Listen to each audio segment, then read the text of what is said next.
राज्यात वंचित बहुजन आघाडीकडून केंद्र सरकारच्या प्रधानमंत्री मुद्रा योजना विरोधात तीव्र मोर्चा काढण्यात आला आहे।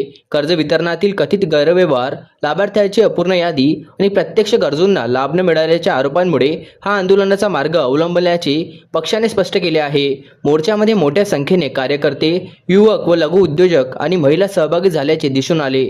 मुद्रा ते मुजरा अशा घोषणा देत आंदोलनकर्त्यांनी शासनाविरोधात संताप व्यक्त केला। अनेकांनी सांगितले की कर्जासाठी अर्ज करूनही बँकांकडून वारंवार कागदपत्रांची मागणी केली जाते, तारणाच्या अटी घातल्या जातात आणि शेवटी अर्ज प्रलंबितच ठेवले जातात। पक्षाच्या नेत्यांनी आरोप केला की योजना कागदोपत्री यशस्वी दाखवली जात असली तरी प्रत्यक्षात सामान्य नागरिकांना मोठ्या अडचणींना सामोरे जावे लागत आहे।